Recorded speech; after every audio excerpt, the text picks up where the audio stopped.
विनोद जी पूरी जिंदगी शहर में नौकरी करते रहे। वो एक सरकारी बैंक में मैनेजर थे। रिटायरमेंट के बाद उनका सपना था कि वह अपनी पत्नी के साथ अपने पुश्तैनी गांव में जाकर अपना रिटायरमेंट के बाद वाला जीवन बिताएंगे। उन्होंने ऐसा ही किया। रिटायर होने के बाद वह अपनी पत्नी को लेकर अपने पुश्तैनी गांव रामपुरा चले गए। लेकिन ईश्वर की मर्जी के आगे किसी की नहीं चलती।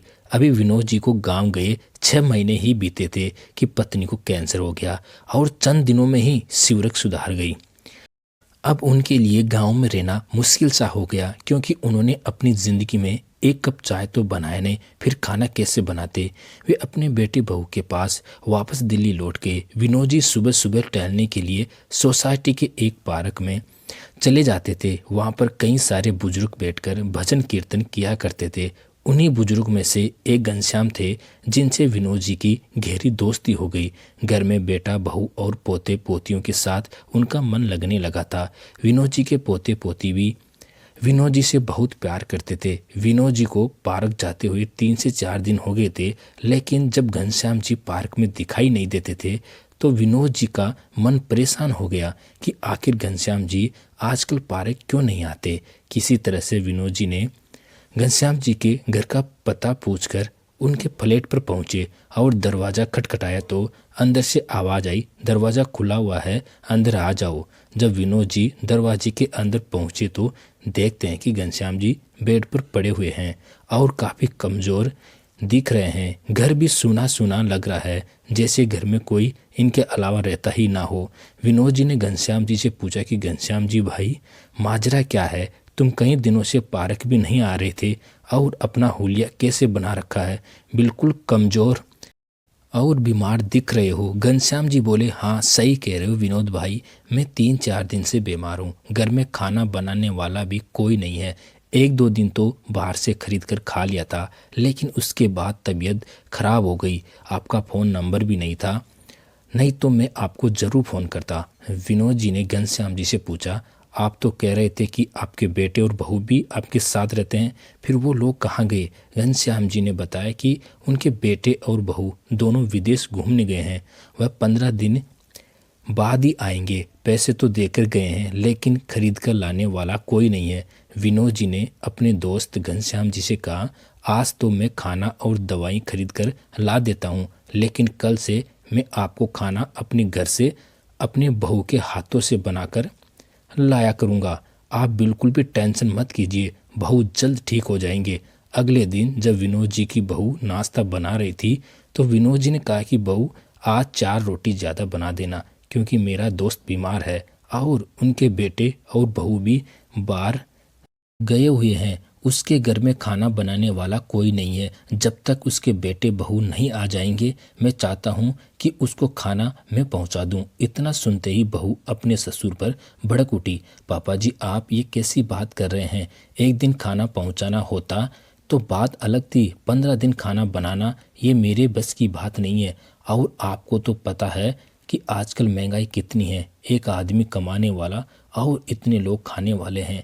बहू ने अपने ससुर से कहा, पापा जी आप अपने दोस्त से जाकर बोल दीजिए कि घर में खाना बनाने वाला कोई नहीं है तो टिफिन सर्विस लगवा ले। विनोद जी ने अपनी बहू से कुछ भी नहीं कहा, क्योंकि उनके पास रिटायरमेंट के जो पैसे थे उस पैसे से बेटे बहू के लिए फ्लैट खरीद दिया था, और जो पेंशन आता था वहीं भी बेटा अपने पास ही रख लेता था। लेकिन इस बात से विनोद जी को कोई शिकायत नहीं थी, क्योंकि हर कोई पैसा अपने बेटी बहू के लिए ही कमाता है। लेकिन बहू द्वारा इनकार करना उनको बहुत बुरा लगा। उन्होंने कुछ नहीं कहा। उन्होंने एक तरकीब निकाली। बहू जब उनको नाश्ता करने के लिए रोटी देती थी तो उनमें से 2 रोटी खाते और 3 रोटी अपने दोस्त के लिए चुपके से बचाकर लेकर चले जाते थे। एक दिन विनोद जी की बहू उनके बेटे से कह रही थी कि मैं आजकल रोज़ाना नोटिस कर रही हूँ कि पापा जी जब भी नाश्ता या खाना खाते हैं उसके तुरंत बाद घर से निकल जाते हैं, पता नहीं कहाँ जाते हैं, और काफ़ी देर बाद वापस आते हैं। पूछने पर कह देते हैं कि ऐसे ही बाहर घूमने गया था। अगले दिन विनोद जी जब रात का खाना खाने के बाद रोटी लेकर चुपके से घर से निकले तो उनका बेटा और बहू भी चुपके से पीछे पीछे आ रहे थे। वह जानना चाहते थे कि आखिर पिताजी कहाँ जाते हैं। उन्होंने देखा कि पिताजी बगल वाली सोसाइटी के गेट के अंदर घुसे। बेटे और बहू भी पीछे पीछे घुस गए। वह एक फ्लैट के गेट के पास पहुंचे और बेल बजाया। तभी एक बुजुर्ग ने दरवाज़ा खोला और विनोद जी अंदर चले गए। बेटा और बहू दरवाजे के दराज से अंदर देखने लगे कि पिताजी अंदर क्या कर रहे हैं। उन्होंने देखा कि विनोद जी अपने दोस्त को अपने हाथों से खाना खिला रहे हैं। अब बेटा दरवाजे के अंदर आ चुका था। बेटा ने अपने पापा विनोद जी से कहा, पापा जी, जब अंकल को आपको खाना खिलाना ही था तो आप चुपके चुपके क्यों आते हैं? आप रागिनी को बोल देते, अंकल के लिए 4 रोटी और ज़्यादा बना देती। विनोद जी ने अपने बेटे से कहा कि बेटा, मैंने बहू से कहा था कि मेरा दोस्त बीमार है, उसके बेटे और बहू बाहर घूमने गए हैं, बस 15 दिन की बात है, खाना बना दो। तो बोली कि इतनी महंगाई में 4 लोगों का गुजारा ही मुश्किल से होता है। विनोद जी का बेटा रजत ने अपनी पत्नी से पूछा, रागिनी, पापा क्या सच कह रहे हैं? तुमने क्यों मना किया अंकल को? अगर 15 दिन खाना बना देती तो हम गरीब नहीं हो जाते। बेटा ने उसी समय अपने पापा से माफ़ी मांगी और अंकल से भी। उन्होंने कहा, आज से अंकल हमारे घर पर रहेंगे जब तक इनका बेटा और बहू आ नहीं जाते। 1 महीना से भी ज़्यादा हो गया था। घनश्याम जी का बेटा और बहू वापस नहीं आए। बाद में पता चला कि वह दोनों फ्लैट बेचकर चले गए हैं और प्रॉपर्टी डीलर को बोलकर गए थे कि वह 1 महीने के बाद ही इस घर को खाली कराना। अब घनश्याम जी के पास रहने के लिए कोई ठिकाना नहीं था। अब वह जाए तो कहाँ जाए? आखिर दूसरों के घर कितने दिन तक रहेंगे? घनश्याम जी ने अपने दोस्त विनोद जी के बेटे रजत को बुलाया और बोला, बेटा, क्या तुम मेरा एक काम करोगे? ये रहा मेरे फिक्स डिपॉजिट का कागज़। मैंने अपने बुरे वक्त के लिए 20 लाख रुपए जमा करके रखे हुए थे। सोसाइटी के बगल में जो कॉलोनी है वहाँ पर मेरे लिए एक छोटा सा घर खरीद दो और मैं उसे वृद्धाश्रम बना लूँगा। और मेरे जैसे बूढ़े लोगों को, जिसे बेटे बहुओं ने पुराना सामान समझकर छोड़ दिया है, उसको मैं शरण दूंगा। क्या मेरे लिए इतना काम कर दोगे? तभी विनोद जी बोले, घनश्याम जी, तुम्हारे इस नेक काम में मैं भी तुम्हारे साथ हूँ और मैं भी 5 लाख रुपए की मदद करूँगा, क्योंकि रजत सही कहा ना? रजत बोला, हाँ पिताजी, आपने अगर कहा है तो सही कहा होगा। आपके पेंशन के पैसे हैं, आप चाहे जहाँ मर्जी खर्च करें।